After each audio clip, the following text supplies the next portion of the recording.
तो hello guys welcome to my channel tech online. तो আজি মই আপোনালোকক এমপ্লয়মেন্ট এক্সচেঞ্জ সাৰ্টিফিকেট ৰেজিষ্ট্ৰেচন হয় কেনেদৰে কৰিব কাৰণ অসমৰ প্ৰতিটো সৰকাৰি চাকৰি এপ্লাই বাবে এমপ্লয়মেন্ট এক্সচেঞ্জ সাৰ্টিফিকেট জৰুৰী হয়। তো সেইভাবে আজি মই এমপ্লয়মেন্ট এক্সচেঞ্জ সাৰ্টিফিকেট কেনেদৰে আপোনালোকে এপ্লাই কৰিব পাৰিব স্টেপ বাই স্টেপ আপোনালোকক দেখাম। সো আপোনালোকে ভালদৰে মোৰ ভিডিওটো শেষৰ পৰা আৰম্ভণিৰ পৰা শেষলৈকে চাব। সো তাৰ বাবে আপোনালোকে যিকোনো এটা ব্ৰাউজাৰ ওপেন কৰিব। মই হয়তো ইয়াতে ফায়াৰফক্স অন কৰিছো, আপোনালোকে ক্ৰোম ইউজ কৰিব পাৰে বা বেলেগ কোনোবা ব্ৰাউজাৰ ইউজ কৰিব পাৰে। সো ইয়াতে আপোনালোকে সাৰ্চ কৰিব সেৱা হেতু সাৰ্চ কৰিলেও হয়, নতুবা আপোনালোকে ইয়াতে এমপ্লয়মেন্ট এক্সচেঞ্জ সাৰ্টিফিকেট সাৰ্চো কৰিব পাৰে। সো মই ইয়াতে আপোনাৰ employment exchange looking for a particular service search কৰিব ইয়াত অপচন আহে। তো ইয়াতে এমপ্লয়মেন্ট সাৰ্চ কৰিম মই এমপ্লয়মেন্ট। সো এমপ্লয়মেন্ট সাৰ্চ কৰাৰ লগালগ ইয়াতে তিনটা চাৰিটা ওকে অপচন আহি যাব। ইয়াতে registration of employment seeker in employment exchange, registration, renewal আৰু registration to employment seeker Aadhaar base. So ইয়াতে আপোনালোকে এই ওপৰটো বা তলৰটো চুজ কৰিব পাৰে। সো আধাৰ বেসতে মই কৰিম। সো ইয়াতে registration of employment seeker in employment exchange for Aadhaar base. So ইয়াতে টিক কৰিব আপোনালোকে। সো মই ইয়াতে টিক কৰিছো। টিক কৰাৰ লগালগ এনেদৰে এটা অপচন আহিব registration of employment seeker in employment exchange for Aadhaar base. So ইয়াতে আপোনালোকে এপ্লাই উইথ আধাৰত ক্লিক কৰিব ৰিকমেন্ডেড। আপোনালোকে উইদাউট আধাৰ কৰিব বুলি ক'লেও পাৰে। সো উইদাউট আধাৰ কৰিলে আপোনালোকৰ এটা সেন্টাৰ আহিব, সেই সেন্টাৰত গৈ আপোনালোকে পাস কৰিব লগা হয়। মোৰ অৱশ্যে ওচৰত ITI কলেজত কৰিব লগা হয়। সো মই এতিয়া আধাৰ বেস কৰিম। সো মোৰ যাব লগা একো দৰকাৰ নহয়, অটোমেটিক মোৰ জেনেৰেট হৈ আহি যাব।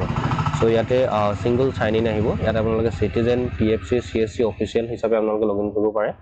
সো মই এজন সিটিজেন হিচাপে কৰিম। CSCD আছে মোৰ কৰিব পাৰো, কিন্তু মই CSCD নকৰো, মই সিটিজেন হিচাপে কৰিম। সো ইয়াত সিটিজেনত ক্লিক কৰিব, নেক্সট লগইন কৰিব। লগইন কৰাৰ লগালগ এনেদৰে এটা ইন্টাৰফেস আহিব, ইউজাৰ নেম, মোবাইল, আধাৰ পান আহিব। যদি আপোনালোকে নতুন ইউজাৰ হয়, আগতে যদি আপোনালোকৰ সেৱা সেতুত কোনো ধৰণৰ একাউণ্ট নাই, দেন আপোনালোকে তলত আহিব new user sign up for Meri Pehchan. So তাত ক্লিক কৰিব। ইয়াতে ক্লিক কৰাৰ পাছতে আপোনালোকৰ এটা ইন্টাৰফেস এনেকুৱা ধৰণৰ আহিব। এটা মোবাইল নম্বৰ জেনেৰেট দিব, আপোনালোকে মোবাইল নম্বৰ এটা দিব, আপোনাৰ ভেলিড মোবাইল নম্বৰ এটা। তাৰ পিছত জেনেৰেট OTP ক্লিক কৰিব। ইয়াত OTP এটা আহিব আপোনাৰ mobile number, OTP to fill কৰিব। নেক্সট ইয়াতে গিভেন নেম, আপোনালোকৰ নামটো লিখিব, জেন্ডাৰটো আপোনালোকে সিলেক্ট কৰিব, ডেট অফ বাৰ্থ লিখিব, পাৰ্সোনেল মেছেজ ইয়াতে আপোনালোকে নো কমেন্ট লিখি দিব পাৰে, বা নহলে আপোনালোকে কিবা লিখিব বুলি ক'লে পাৰে। নেক্সট ইয়াতে ইউজাৰ নেম এটা জেনেৰেট কৰিব লাগিব আপোনালোকৰ, যেটো আপোনালোকৰ আগতে বেলেগে কোনো লোৱা নহব লাগিব। যেনে মই মোৰ নামটোই লিখিলো, নামটো লিখি ইয়াতে লগত সংখ্যা দুটামান লিখি দিলো, ঠিক তেনেদৰে। আৰু ইয়াতে পাসপোৰ্ট এটা জেনেৰেট কৰিব। পাসপোৰ্টটো আপোনালোকৰ 8 to 30 ক্যাৰেক্টাৰ্ছ হ'ব লাগিব। যেনে আপোনালোকৰ নামটো লিখি @12345 তেনেকৈ লিখি দিব। নেক্সট কনফাৰ্ম পাসপোৰ্টটো সেমে দিব। নেক্সট ইয়াতে আই কনফাৰ্মত আই কনস্টেন্টত ক্লিক কৰিব, ঠিক কৰিব। নেক্সট সাইন আপত ক্লিক কৰিব। সাইন আপ কৰাৰ লগে লগে আপোনাৰ মোবাইল নম্বৰটো, ইউজাৰ নেম আৰু পাসপোৰ্ট গুচি যাব, লগতে আপোনালোকৰ লেপটপৰ স্ক্ৰিনতো আহি যাব। সো মই আগতে জেনেৰেট কৰি থোৱা আছে, সো মই জেনেৰেট নকৰো এতিয়া। তো নেক্সট প্ৰসেছত ইয়াতে আপোনালোকে বেক কৰিব। বেক কৰাৰ লগে লগে ইয়াতে ইউজাৰ নেম, মোবাইল নম্বৰ, আধাৰ পান এই তিনটা অপচনেদি আপোনালোকে লগইন কৰিব পাৰে। সো মই ইয়াতে ইউজাৰ নেম দি কৰিম, যেটো মই এতিয়া ইউজাৰ নেম জেনেৰেট কৰিলো, যেটো আপোনালোক কৰিব দেখালো, সেই ইউজাৰ নেমটো লিখিব। নেক্সট ইয়াতে পাসপোৰ্টটো লিখিব। নেক্সট ইয়াতে আই কনস্টেন্টত ক্লিক কৰিব, দেন সাইন ইন। ইয়াতে প্ৰসেসিং ৰিকুৱেষ্টটো ওলাব, সো আপোনালোকে ৱেইট কৰি দিব অলপ সময়। দেন ইয়াতে এনেকুৱা ধৰণৰ আহিব পপ আপ হৈ হাই ইউজাৰ কৰি, ইয়াতে স্কিপ নাও কৰিব। সো ইয়াতে আপোনালোকৰ আইডিও লগইন হৈ যাব, লগতে এই application for registration of employment seeker in employment exchange. তো ইয়াত আহি যাব এনেদৰে।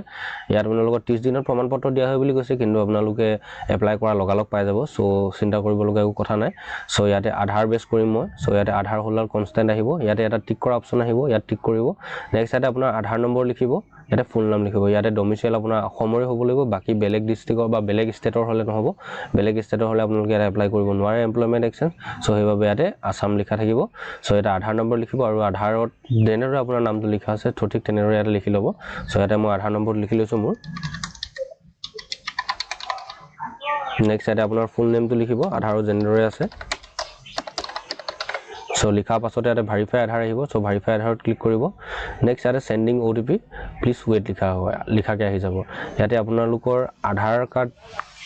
খোলোতে যেটো যাৰ মোবাইল নম্বৰ দিয়া হৈছিল, সেই মোবাইল নম্বৰটোত এটা OTP যাব, যেটো আপোনালোকে আধাৰ কাৰ্ড খোলোতে দিছিলে। সো মোৰ ইয়াতে OTP আহি গৈছে। সো মই ইয়াতে OTP টো লিখি লৈছো 480906। OTP লিখাৰ পাছতে ইয়াতে ভেৰিফাই এটা অপচন আহিব। সো ভেৰিফাইত ক্লিক কৰিব। তো ইয়াতে আপোনালোকে মোবাইল নম্বৰটো অটোমেটিক ফিল হৈ আহি যাব যেটো আপোনালোকে এটা এপ্লাই কৰোঁতে দিছিলে সো এটা আহি যাব এটা ইমেইল আইডি আপোনালোকে লিখিব লাগিব আপোনালোকে এটা ভ্যালিড ইমেইল আইডি এটা লিখি দিব তো মই ইমেইল আইডি লিখি দিছো নেক্সট তললৈ আহিব তললৈ অহাতে ইয়াতে আপোনালোকৰ ফাদাৰ নেম লিখিব দিব তাৰ পিছতে মাদাৰ নেম তাৰপা ডেট অফ বাৰ্থ তাৰ পিছতে কাষ্ট সাৰ্টিফিকেট তাৰ পিছতে যদি আপোনালোকৰ গাৰ্জিয়ান স্পাউস নেম আছে ইয়াতে ষ্টাৰ মাৰ্ক নাই যদি আপোনালোকৰ ফাদাৰ মাদাৰ নেম নাই তেতিয়া ইয়াতে গাৰ্জিয়ান নেম লিখিব পাৰে আৰু ইয়াতে যদি আপোনালোকে এক্স সাৰ্ভিসমেন হয় তো ইয়াতে ইয়েস কৰিব মই নহয় তো নোৱে থাকিব দিম তাৰপা ৰিলিজন আপোনালোকে সিলেক্ট কৰিব দিব হিন্দু মুছলিম শিখ ইসাই যি হয় ইয়াতে তাৰপা আপোনালোকৰ মেৰিটেল ষ্টেটাস আপোনালোকে সিঙ্গল হয় या আপোনালোকে যদি মেৰিড হয় তো ইয়াতে মেৰিড সিলেক্ট কৰিব নেক্সট ইয়াতে প্ৰমিটেন্ট আইডেন্টিফিকেশন মাৰ্ক যদি আপোনালোকৰ কোনো গাত যদি চিহ্ন আছে দেন ইয়াতে লিখি দিব যে কোড আছে লিখি দিব ভালকে তো মোৰ নাই ইয়াতে মই নো মাৰ্ক লিখি দিম সো এই ফিল্ডখিনি মই ফিল কৰি লৈছো তাৰ পাছতে ইয়াতে কাৰেন্ট এমপ্লয়মেন্ট স্ট্যাটাস আছে কাৰেন্ট এমপ্লয়মেন্ট স্ট্যাটাস আপোনালোকে এপেন্ডিক্স কৰি আছে নেকি এমপ্লয় হয় নেকি বা ইন্টাৰ্নশিপ কৰি আছে নেকি যা আনএমপ্লয় হয় তো মই আনএমপ্লয় হয় তো ইয়াতে আনএমপ্লয়ড টিক কৰিম নেক্সট ইয়াতে আপোনালোকৰ হাইট হৈব আপোনালোকৰ হাইটটো কিমান হয় সেন্টিমিটাৰলৈ কনভাৰ্ট কৰি দিব সো মই সেন্টিমিটাৰলৈ কনভাৰ্ট কৰি 172 পালো তো বাকি আপোনালোকৰ ওয়েটটো লিখি দিব তাৰ পিছতে ইয়াতে আপোনালোকে এটো আই সাইডটো দিবও পাৰে নিদিবও পাৰে চেষ্টটো দিবও পাৰে নিদিবও পাৰে বাকি কিন্তু ষ্টাৰ মাৰ্ক থকা কিটা দিব লাগিব বাকি ইয়াতে আৰ ইউ ডিসেবল আপোনালোকে পিডব্লিউডি হয় কি হয় নেকি সুধিছে সম নহয় তো ইয়াতে নো টিক কৰিম নেক্সট ইয়াতে 7 নেক্সট কৰিম সো অলপ সময় ওয়েট কৰাৰ পিছতে ওপৰত আহি যাব personal details has been saved successfully save লিখাকে আহি যাব তললৈ আহিব তললৈ আহি ইয়াতে এড্ৰেছ লোকেলিটি ষ্ট্ৰীট যেটো আপোনালোকৰ এড্ৰেছ হয় আপোনাৰ লোকেলিটি ষ্ট্ৰীট আপোনালোকৰ ওচৰ ৰাস্তাটোৰ নাম লিখি দিব পাৰে কিমান নম্বৰ হাইৱে গৈ আছে তাৰ পিছতে এটা ভিলেজ আপোনালোকৰ গাঁৱলীয়া এৰিয়াত বসবাস কৰে দেন ইয়াত আপোনালোকৰ গাঁওখনৰ নামটো যদি টাউন এৰিয়াত থাকে তেতিয়া টাউন এৰিয়া নামটো ৱাৰ্ড নংটো লিখিব পাৰে বা আপোনাৰ সিটি কি হয় লিখিব পাৰে নেক্সট ইয়াতে পোষ্ট অফিচ লিখিব লাগিব তাৰ পিছতে আপোনালোকৰ ইয়াতে পুলিশ ষ্টেচন কি হয় তাৰ পিছতে পিন কোড তাৰপা ডিস্ট্ৰিক্ট তাৰপা সাব ডিভিজন আৰু ৰেভিনিউ সাৰ্কেল আৰু ৰেসিডেন্স সো এই গোটেই কিটা ফিল কৰি ল'ব লাগিব আপোনালোকে সো মই ইয়াত ফিল কৰি লৈছো অহা লগালগ ইয়াতে কমিউনিকেশন এড্ৰেছ আহিব যদি আপোনালোকৰ পাৰ্মানেন্ট এড্ৰেছৰ লগত কমিউনিকেশন এড্ৰেছটো সেম হয় তো ইয়েস কৰি দিব কাৰণ কিছু ক্ষেত্ৰত কিছু লোকৰ জন্ম হোৱা ঠাইটো আৰু থকা ঠাইটো বেলেগ বেলেগ হয় তো হেতু কাৰণে ইয়াতে যদি বেলেগ হয় তো ইয়াতে লিখিব পাৰে নো কৰি মোৰ সেম হয় তো মই ইয়াতে ইয়েছত ক্লিক কৰিম তো ইয়েস কৰা লগালগ ইয়াত তলত বাকি গুৰা ডিটেইলছ খিনি ওপৰত যিখিনি ডিটেইলছ আপোনালোকে ফিল কৰিছিলে গোটেই ডিটেইলছ খিনি ইয়াতে তলত ফিল হৈ গুছি আহিব সো এইখিনি ভালকে চাই ল'ব নেক্সট ইয়াতে 7 নেক্সট কৰিব তো 7 নেক্সট কৰাৰ পিছতে ইয়াতে আপোনালোকৰ হাইয়েষ্ট এডুকেশন কোৱালিফিকেশন হদিব আপোনালোকৰ হাইয়েষ্ট এডুকেশন কোৱালিফিকেশন কিমান লগে আছে সো মোৰ গ্ৰেজুৱেচন লগে আছে তো গ্ৰেজুৱেচন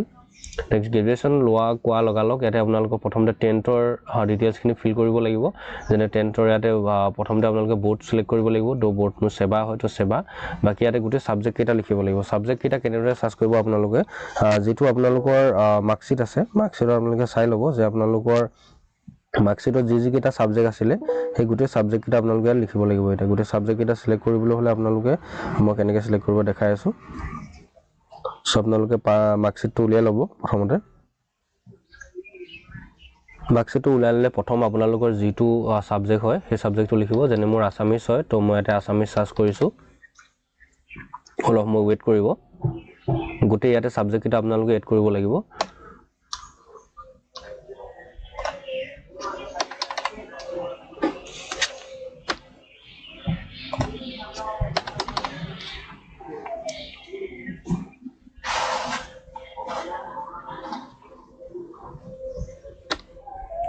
সো সাৰ্চ কৰা লগালগ এনেদৰে আহি যাব আসামিজ ই আসামিজ এমআইএল সো মোৰ আসামিজ ডাইৰেক্ট হয় ই মানে ইলেক্টিভ হয় আপোনালোকৰ ইলেক্টিভ যদি আসামিজ আছিল দেন ইট ক্লিক কৰিব যদি আপোনালোকৰ এমআইএল হিচাপে লিখা গৈ আছিল আপোনালোকৰ মাৰ্কশিটত কেনেদৰে আছে ভালকে চাই ল'ব কাৰণ ইয়াতে বহুত কনফিউজন হৈ যায় আৰু বহুত ভুল হৈ যায় সো ইয়াতে মোৰ আসামিজৰ লগত একো লিখা নাছিল সো মোৰ বাডা ল্যাঙ্গুৱেজ তো মই ইয়াতে আসামিজ লোৱা হৈছিল সো ইয়াতে আসামিজ ক্লিক কৰিলো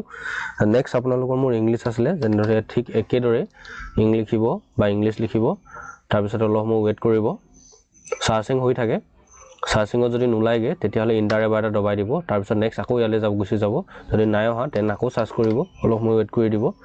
কাৰণ বহুত ক্ষেত্ৰত সাবজেক্ট এটা সিলেক্ট কৰোঁতে বহুতৰ অসুবিধা হয় যে মই সাৰ্চ কৰিছোঁ নাই অহা বুলি ভাবিব পাৰে সো ইয়াতে এইটো সাৰ্ভাৰ ইছ্যু হয় তো আপোনালোকে ল্যাপটপ বা মোবাইলৰ একো অসুবিধা নাই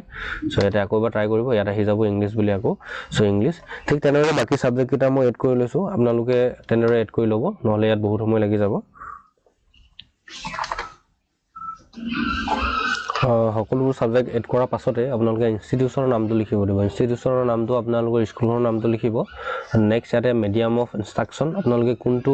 ভাষাত আপোনালোকৰ স্কুলত পঢ়াইছিলে সো মোৰ অসমীয়া হয় তো আছামিজ তাৰপিছত ইয়াতে কোৰ্চ টাইপটো ৰেগুলাৰ আছিলে ডিষ্টেন্স কি আছিলে তো ৰেগুলাৰ আছিলে তো ৰেগুলাৰ বাকি তাৰপিছতে আপোনালোকৰ ইয়েৰ অফ এডমিশ্যন কিমান চনত হৈছিলে তাৰপিছত ইয়েৰ অফ পাছিং আপোনালোকে কিমান চনত পাছ কৰিলে আপোনালোকৰ মাৰ্কশ্বিটতে থাকিব তাৰপিছত ইয়াতে পাৰ্চেণ্টেজটো আপোনালোকে লিখি দিব গোটেইখিনি পাৰ্চেণ্টেজটো উলিয়াব জানেই আপোনালোকে হয়তো যে গোটেই মাৰ্কটো আপোনালোকৰ ডিভাইডেড বাই 6 কৰি দিব তাৰপিছত আপোনালোকৰ যিটো সাৰ্টিফিকেট আছিলে মেট্ৰিক পাছ কৰাৰ পিছত যিটো সাৰ্টিফিকেট দিছিলে সেই সাৰ্টিফিকেটটো আপলোড কৰিব দেন ইয়াতে মাৰ্কশ্বিটটো আপলোড কৰি ল'ব সেই মাৰ্কশ্বিট যদি আপোনালোকৰ সাৰ্টিফিকেট আৰু মাৰ্কশ্বিটটো বনাওঁতে যদি অসুবিধা হৈছে কাৰণ ইয়াতে ডাইমেনশ্যন দি থোৱা আছে যে pass certificate and marksheet should be PDF format and maximum size 1 MB allow তো ইয়াতে আপোনালোক কৈছে যে PDF ফৰ্মেটৰ হ'ব লাগিব লগতে আপোনালোকৰ 1 MB ভিতৰত হ'ব লাগিব সো 1 MB ভিতৰত হ'বলৈ হ'লে আৰু PDF কেনেকৈ কৰিব সেইটো কাৰণে মই মোৰ ফৰ্মেট চেঞ্জৰ ওপৰত এটা ভিডিঅ' চেঞ্জ কৰি থোৱা আছে মোৰ চেনেলতে ভিডিঅ'টো আপলোড হৈ আছে সো আপোনালোকে সেই ভিডিঅ'টো চাই পিনে আপলোড কৰিব পাৰে সো মই তাত পৰা চাই আপতে আপলোড কৰি লৈছোঁ আপোনালোকে বাকি ডিটেইলছখিনি ফিল কৰি ল'ব তো ওপৰতে মেট্ৰিকৰ পুৰা ডিটেইলছটো ফিল কৰাৰ পাছতে সাৰ্টিফিকেট আৰু আপলোড কৰাৰ পাছতে আপোনালোকে 12 পাছৰ ডিটেইলছটো সেম ফিল কৰিব লাগিব ইয়াতে প্ৰথমতে আপোনালোকে বোৰ্ডটো সিলেক্ট কৰিব লাগিব মোৰ Assam higher secondary education council ইয়াত শৰ্টকাট লিখা থাকে সো আপোনালোকে ভয় নাখাব সো AASEC ক্লিক কৰিব দেন ইয়াতে ষ্ট্ৰীমটো সুধিব আপোনালোকে কিহত পঢ়িছিল arts commerce science vocational so মই সায়েন্সত পঢ়িলোঁ সায়েন্স তাৰপিছতে ইয়াতে আপোনালোকৰ সাবজেক্টৰ ঠিক তেনেদৰে মই মেট্ৰিকৰ কেনেকৈ ফিল কৰিছিলোঁ ঠিক তেনেদৰে ইয়াতো ফিল কৰিব লাগিব তাৰপিছতে ইয়াতে ইনষ্টিটিউচন নামটো আপোনাৰ স্কুলৰ নামটো তাৰপিছতে ইয়াতে মিডিয়াম অফ ইনষ্ট্ৰাকচন আপোনালোকে কি মিডিয়ামত পঢ়িছিলে সো মোৰ আছামিজ তো কোৰ্চ টাইপটো ৰেগুলাৰ তাৰপৰা আপোনাৰ এডমিশ্যন কিমান চনত কৰিছিলে আৰু পাছ কিমান চনত হৈছিলে সেইটো তাৰপৰা আপোনালোকৰ যিটো হাই ছেকেণ্ডেৰীৰ পাৰ্চেণ্টেজ হয় সেইটো লিখি দিব জানি হাই ছেকেণ্ডেৰী পাৰ্চেণ্টেজ কেনেকৈ উলিয়াই আপোনালোকৰ গোটেই টোটেলটো লৈ ডিভাইডেড বাই 5 কৰি দিব তাৰপিছতে আপোনালোকে ইয়াত সাৰ্টিফিকেটটো আপলোড কৰিব লাগিব হাই ছেকেণ্ডেৰী আৰু লগতে ঠিক ওচৰতে থকা আপলোড মাৰ্কশ্বিটত আপোনালোকৰ হাই ছেকেণ্ডেৰীৰ মাৰ্কশ্বিটটো আপলোড কৰিব লাগিব সো মই ইয়াতে এইখিনিও আপলোড কৰি লৈছোঁ জলদি আপোনালোকে আপলোড কৰি লওক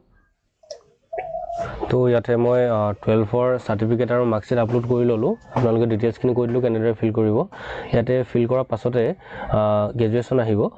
আৰু এটা কথা যদি আপোনালোকে ইয়াত হাইয়েষ্ট কোৱালিফিকেশ্যন মেট্ৰিক বা HSLC বা আপোনালোকে HS দিছে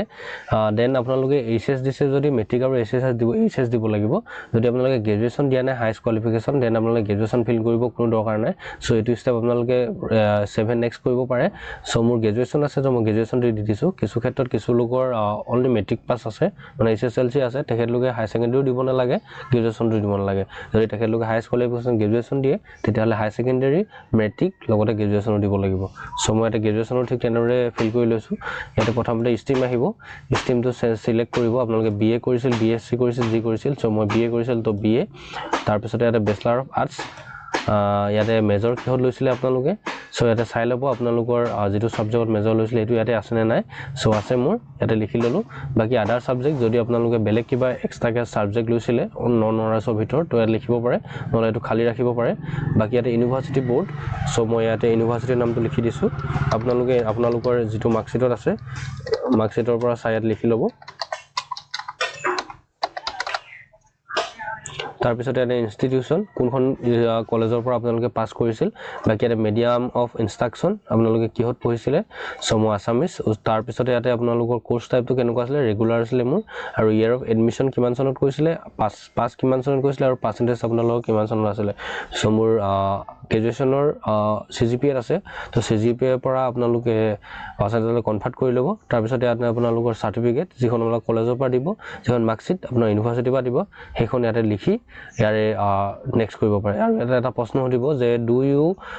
want to add more graduation আপোনালোকে বেলেগ গ্ৰেজুৱেশ্যন আৰু কৰিছে নেকি লগতে কিছু লোকৰ 2-3খনকে গ্ৰেজুৱেশ্যন কৰি থোৱা থাকে কিছুমানে BA কৰে তাৰপিছত BSc কৰে কিছুমান তেনেকুৱা টাইপৰ গ্ৰেজুৱেশ্যন বহুত থাকে সো ইয়েস কৰিলে আপোনালোকৰ আৰু এখন চাৰ্ট আহি যাব সেইখনতো আপোনালোকে এনেদৰে ফিল কৰি ল'ব লাগিব সো মই এটা গ্ৰেজুৱেশ্যন ডিটেইলছটো ফিল কৰি লৈছো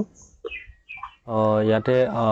ডু ইউ ওয়ান্ট ফৰ আপোনালোক কলুই তাৰ তলতে আপোনালোকে লিখিব do you want to add other qualification যদি আপোনালোকৰ এক্সট্ৰা কিবা কোৰ্স কৰি থোৱা আছে তেতিয়াহলে ইয়াতে আপোনালোকে ইয়েস কৰি পিনে কোৱালিফিকেশ্যনটো আদাৰ কোৱালিফিকেশ্যন আপোনালোক দিব পাৰে মোৰ কোনো আদাৰ কোৱালিফিকেশ্যন নাই তো নো তাৰপিছত এডিশনাল সাৰ্টিফিকেট যদি আপোনালোকৰ কিবা সাৰ্টিফিকেট আছে দেন ইয়াতে দিব পাৰে যেনে আপোনালোকৰ কম্পিউটাৰ সাৰ্টিফিকেট আছে সো ইয়াতে কম্পিউটাৰ সাৰ্টিফিকেট আপোনালোকে সিলেক্ট কৰিব পাৰে ইয়াতে যেনে মোৰ যদি কম্পিউটাৰ সাৰ্টিফিকেট হয় দেন ইয়াতে IT এণ্ড সফটওয়্যাৰ হ'ব দেন ইয়াতে কিমান চনত আপোনালোকে পাস কৰিছিলে ইয়াত যেনে 12 মন্থৰ কম্পিউটাৰ এপ্লিকেশ্যন সাৰ্টিফিকেট আহি যাব 6 মন্থৰ আহিব 3 মন্থৰ আহিব যেটো আপোনালোকে কৰা হৈছিলে সো ইয়াতে চাই আপোনালোকে সিলেক্ট কৰি ল'ব পাৰে যেনে মই DCA কৰিছিলো মোৰ 6 মন্থৰ আছিলে সো ইয়াতে মই 6 মন্থত টিক কৰিম তাৰপৰা ডিউৰেশ্যন অফ কোৰ্স ইয়াতে আপোনালোকে কিমান চনৰ কিমান দিনৰ কোৰ্স আছিলে হেতু দিছে তো 6 মন্থৰ হ'ব 6 মন্থ তাৰপৰা সাৰ্টিফিকেট ইস্যুড বাই আপোনালোকৰ সাৰ্টিফিকেটটো কৰ পৰা পাইছিলে হেতু ইয়াতে লিখিব দিব যেটো আপোনালোকৰ সাৰ্টিফিকেটত লিখা থাকিব আপোনালোকৰ ভালকে সাৰ্টিফিকেটটো চাই আপোনালোকৰ কম্পিউটাৰ সাৰ্টিফিকেটটো চাই ইয়াতে সাৰ্টিফিকেট ইস্যুটো লিখিব তাৰপৰা কিমান চনত আপোনালোকে সাৰ্টিফিকেট কোৰ্সটো মানে কম্পিউটাৰ কাৰণে জয়েন কৰিছিলে হেতু লিখিব দিব ইয়াতে তাৰপিছত কিমান চনত আপোনালোকে পাস কৰিলে কেতিয়া পাস কৰিলে ডেটটো তাৰপিছত ইয়াতে সাৰ্টিফিকেটটো আপলোড দিব লাগিব নেক্সট যদি আপোনালোকৰ কিবা এডিশনাল সাৰ্টিফিকেট আছে কিছুমান DCA কৰি থোৱা থাকে কিছুমান লগতে ADC কৰি থোৱা থাকে কিছুমান এক্সেলৰ থাকে সতে এড কৰিলে বাকি ডিটেইলছটো বাকি ডিটেইলছখিনি আপোনালোকে এন্টাৰ কৰি দিব পাৰে সো মই ইয়াতে মোৰ 6 মন্থৰ কম্পিউটাৰ সাৰ্টিফিকেটটো আছে বেলেগ নাই সো ইয়াতে মই ইয়াতে সাৰ্টিফিকেটটো লিখি লৈছো আপোনালোকে লিখি ল'ব নেক্সট ইয়াতে 7 নেক্সট কৰিব লাগিব মই ফিল কৰি লৈছো তো তাৰ পাছতে আপোনালোকৰ এনেকুৱা ধৰণৰ এটা ইন্টাৰফেস আহিব এমপ্লয়মেন্ট কেৰিয়াৰ ডিটেইলছ আহিব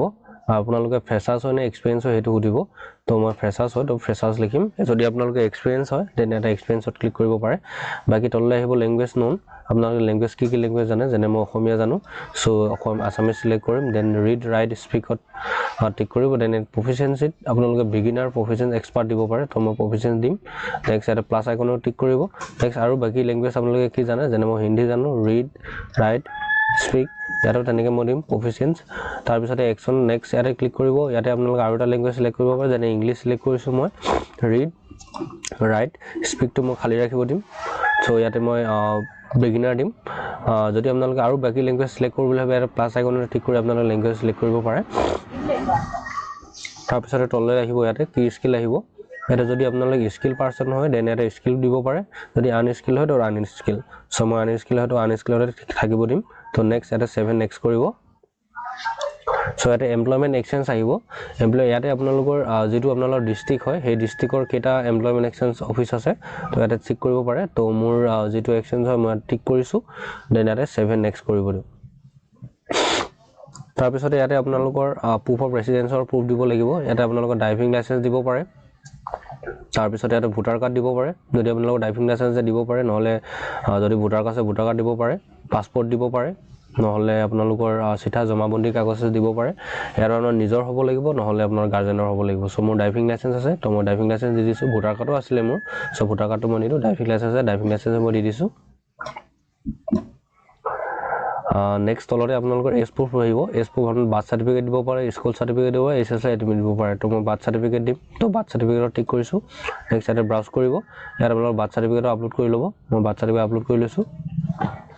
তাৰ তললৈ আহিব ইয়াতে আপোনালোকৰ কপি অফ কাষ্ট সাৰ্টিফিকেট বা EWS সাৰ্টিফিকেট মই কপি অফ কাষ্ট সাৰ্টিফিকেট দিম মোৰ কাষ্ট সাৰ্টিফিকেট আপলোড কৰিম সেটা ব্ৰাউজ কৰিব কাষ্ট সাৰ্টিফিকেট আপলোড কৰি ল'ব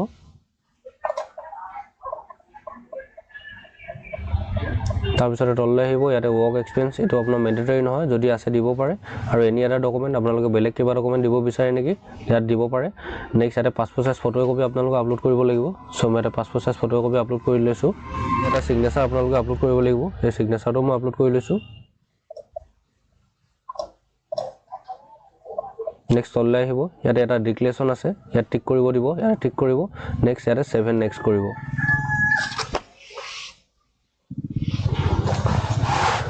সো ইয়াতে এপ্লিকেশ্যন প্ৰিভিউ লিখাকে এটা আহি যাব ইয়াত আপোনালোকৰ নাম ফটো আপোনালোকৰ ডেট আপোনালোকৰ মোবাইল নম্বৰ ইমেইল আইডি প্ৰতিটো ডিটেইলছ ইয়াতে ফিল আহি যাব যদি ইয়াতে আপোনালোকৰ ডিটেইলছ কিবা দিওঁতে ভুল হৈছে তেনে আপোনালোকে আকৌ এডিট কৰিব পাৰে এডিট কৰি আপোনালোকে চাব পাৰে যে কিবা অসুবিধা ডিটেইলছ থাকি গৈছে নেকি সো মই মোৰ ইয়াতে ডিটেইলছ কোনো একো অসুবিধা দেখা নাই সো মই সেইকাৰণে এটো সেমে থাকিব দিম ইয়াতে মেক পেমেন্টৰ অপচন আহিব তো মেক পেমেন্ট কৰিব পাৰে ইয়াতে তলতে আহিব মেক পেমেন্টৰ অপচন সো মেক পেমেন্টৰ ক্লিক কৰিব কনভেনিয়েন্স চাৰ্জ হিচাপে 10 টকা এটা পে কৰিব লাগিব সো ইয়াতে পে নাউত ক্লিক কৰিব সো প্লিজ ওয়েট দেখাব সো ইয়াতে আৰটিও পেমেন্ট আহি যাব ইয়াতে আপোনালোকে ইউপিআইডি কৰিব পাৰে বা ইন্টাৰনেট বেংকিং ইউজ কৰিব পাৰে সো মই পেমেন্ট গেটৱে ইউজ কৰিছো ইয়াতে ইউপিআইডি পেমেন্টটো কৰিম সো আইডিএফসি ফাৰ্স্ট পেমেন্ট মই সাৰ্চ কৰিছো সিলেক্ট কৰিছো তাৰপিছত এগ্ৰিড ক্লিক কৰিছো তাত প্ৰসিড ফৰ পেমেন্টত ক্লিক কৰিছো ইয়াতে এটা ইগাছৰ আইডি আহি যাব সো ওকে ক্লিক কৰিব সো এটা ইন্টাৰফেস আহি যাব ইয়াতে আই হেভ ৰিডত ক্লিক কৰিব দেন প্ৰসিড টু পেমেন্টত ক্লিক কৰিব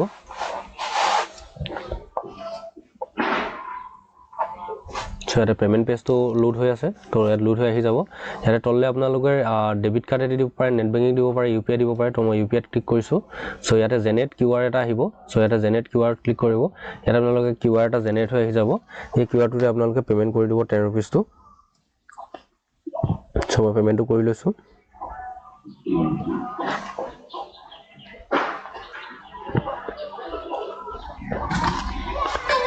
সো মোৰ পেমেন্টটো হৈ গৈছে সো অটোমেটিকলি ৰিডাইৰেক্ট হৈ যাব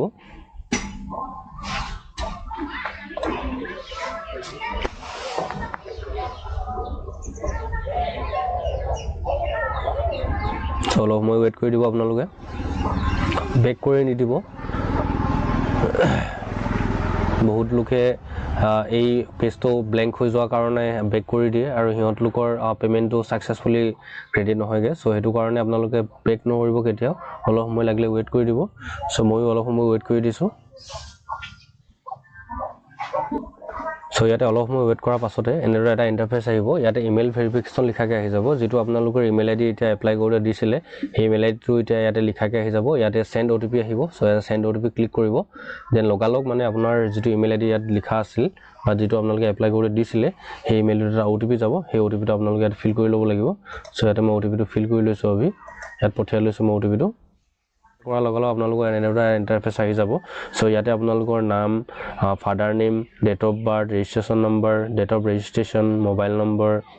আপোনালোকৰ এড্ৰেছ আৰু হাইয়েষ্ট কোৱালিফিকেশন কিমান হয় লগতে কোৱালিফিকেশনৰ ডিটেইলছ আৰু যি সাৰ্টিফিকেট এডিশনাল দিছিলে এবোৰেটো ডিটেইলছ আহি যাব ইয়াত তললৈ আপোনালোকে স্ক্ৰল কৰি আহিব এটা আপোনালোক ডাউনলোড সাৰ্টিফিকেট/প্ৰমাণপত্ৰ লিখাকে থাকিব ইয়াত ক্লিক কৰিব তাত ক্লিক কৰাৰ লগালগ এনেকুৱা ধৰণৰ এটা ইন্টাৰফেস মানে পিডিএফ এটা আহি যাব এইখনে আপোনালোকৰ এমপ্লয়মেন্ট এক্সচেঞ্জ সাৰ্টিফিকেট হয় ৰেজিষ্ট্ৰেচন কাৰ্ড যেটো আপোনালোকৰ মই কলোই ডিটেইলছ কি থাকে সো যদি ফিউচাৰ ৰেফাৰেন্সৰ আপোনালোকে যিকোনো অসমৰ চাকৰিৰ কাৰণে এপ্লাই কৰে এমপ্লয়মেন্ট এক্সচেঞ্জ সাৰ্টিফিকেট এখন দি ইউজ কৰিব পাৰে আৰু লগতে আপোনালোকৰ next renewal due on to লিখা থাকিব এখন আপোনালোকে 2028 লৈকে ইউজ কৰিব পাৰিব এটা মই 2025 ত এপ্লাই কৰিছো 28 লৈকে মই ইউজ কৰিব পাৰিম সো এনেদৰে আপোনালোকে যেটো এমপ্লয়মেন্ট এক্সচেঞ্জ সাৰ্টিফিকেট হয় হেতু আপোনালোকে বনাব পাৰে so that's it thank U